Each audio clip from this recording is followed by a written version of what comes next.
Hello students, आज हम आपको एक्सप्लेन करेंगे चैप्टर 2 मियां नसरुद्दीन। उससे पहले हम आपको एक्सप्लेन करेंगे इस पार्ट की जो लेखिका हैं कृष्णा सोबती, इनके बारे में हम आपको बताना चाहेंगे। कृष्णा सोबती जी का जन्म सन 1925 में गुजरात में हुआ था, जो वर्तमान में पश्चिमी पंजाब और पाकिस्तान के हिस्से में है। इनकी जो प्रमुख रचनाएं हैं ज़िंदगी नामा, दिलो दानिश, ए लड़की, समय सरगम जो उपन्यास है ये, डार से बिछड़ी, मित्रों मरजानी, बादलों के घेरे, सूरजमुखी अंधेरे के, ये इनका कहानी संग्रह है। हम हशमत, शब्दों के आलोक में, शब्द चित्र संस्मरण है। शब्दों के आलोक में इनकी एक बहुत ही अच्छी पंक्ति है। समय ही वह रंग है जो अनेक अनेक रंगों में विभाजित होता है और पठन पाठन प्रक्रिया द्वारा फिर एक हो जाता है। बहुत ही खूबसूरती से इसमें इन्होंने अपनी भावनाओं को व्यक्त किया है। इन्हें जो प्रमुख सम्मान मिले हैं साहित्य अकादमी द्वारा, साहित्य अकादमी सम्मान, हिंदी अकादमी का शलाका सम्मान, साहित्य अकादमी की महत्तर सदस्यता, इसके साथ ही इन्हें राष्ट्रीय पुरस्कार भी प्रदान किए गए हैं।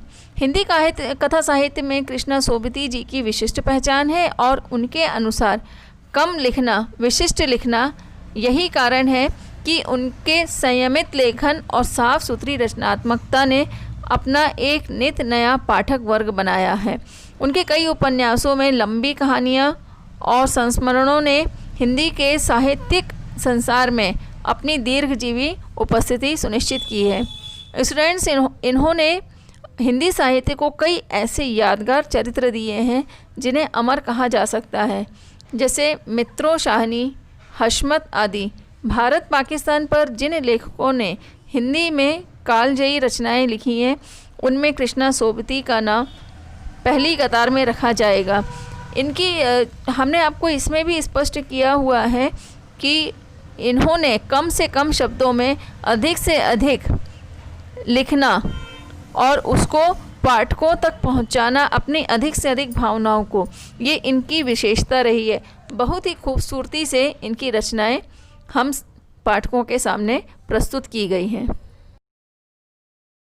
स्टूडेंट्स, मियां नसरुद्दीन संस्मरण के क्षेत्र में हम हशमत शीर्षक से लिया गया है और मियां नसरुद्दीन शब्द चित्र हम हशमत नामक संग्रह से लेने के पीछे कृष्णा सोबती की जो सोच है वो इसमें प्रस्तुत की गई है, जिसमें लेखिका कृष्णा सोबती है और इसमें ख़ानदानी नानवाई मियां नसरुद्दीन के व्यक्तित्व, उनकी रुचियों का और उनके स्वभाव का शब्द चित्र बहुत ही खूबसूरती से प्रस्तुत किया गया है।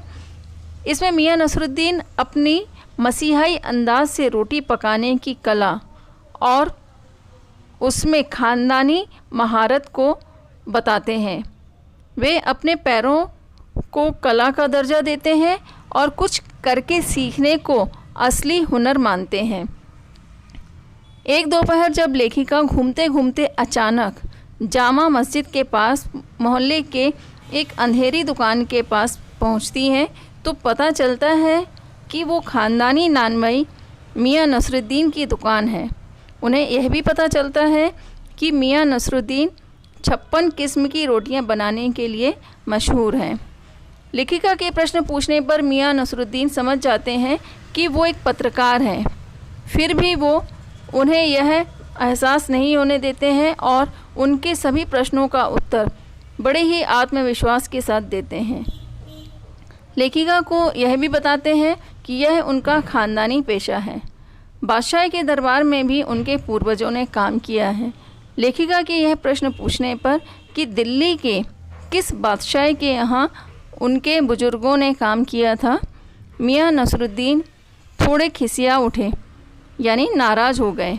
लेखिका उनके बेटे बेटियों के बारे में भी पूछना चाहती थी, लेकिन मियां के चेहरे के भाव देखकर उन्होंने इस भाव को ना छेड़ना ही उचित समझा। वो ये बात समझ गई थी कि मियां नसरुद्दीन इन प्रश्नों का उत्तर नहीं देना चाहते हैं। और स्टूडेंट्स, हम आपको एक बात इसमें और भी अच्छी तरह से बता दें कि मियां नसरुद्दीन शब्द चित्र जो हम हशमत नामक संग्रह से लिया है। तो इसमें इनके व्यक्तित्व रुचियों का हमने आपको पहले भी बताया कि बहुत ही खूबसूरती से चित्र प्रस्तुत किया गया है। और इसमें मियां नसरुद्दीन जो पाठ है, इसमें हमें एक सीख ये भी मिलती है कि हमें किसी भी काम को करके सीखना ज़्यादा बेहतर है, क्योंकि उसी से हमारे अंदर हुनर आता है। बातों बातों में ये भी पता चला कि मियाँ अपने शागिर्दों का बहुत सम्मान करते हैं, वे उन्हें समय पर उचित वेतन देते हैं। इस प्रकार मियाँ नसरुद्दीन के रोटियां बनाने की कला और उनके पेशे के प्रति समर्पण को देखकर लेखिका बहुत अधिक प्रभावित हुई। लेकिन बीच में ही कहानी में स्टूडेंट्स एक बात और इसमें इन्होंने दर्शाई है कि जब वो बेटे बेटियों के बारे में पूछना चाहती हैं तो मियाँ नसरुद्दीन के चेहरे के हाव भाव देखकर उन्होंने उनके मजमून को ना छेड़ने का फ़ैसला किया और इतना ही कहा कि ये कारीगर लोग आपकी शागिर्दी करते हैं। फिर वो जवाब देते हैं कि खाली शागिर्दी ही नहीं साहिब, गिन के मजूरी देता हूँ। 2 रुपये मन आटे की मजूरी, 4 रुपये मन मैदे की मजूरी।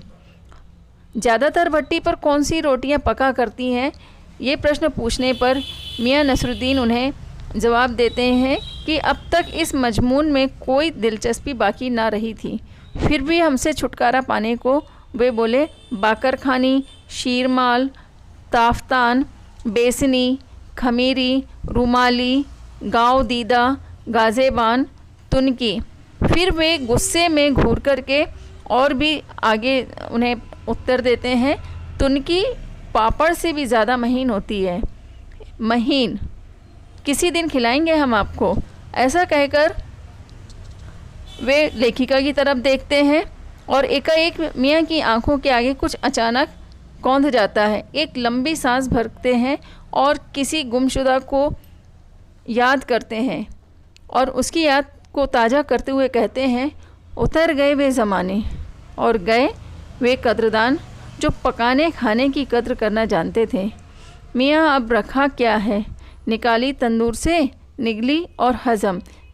यहाँ पर लेखिका ने बहुत ही खूबसूरती से उनके भावों को प्रस्तुत किया है, उनकी भावनाओं को बहुत ही सम्मान देते हुए एक इमोशनली स्टोरी को उन्होंने यहाँ पर अंत किया है।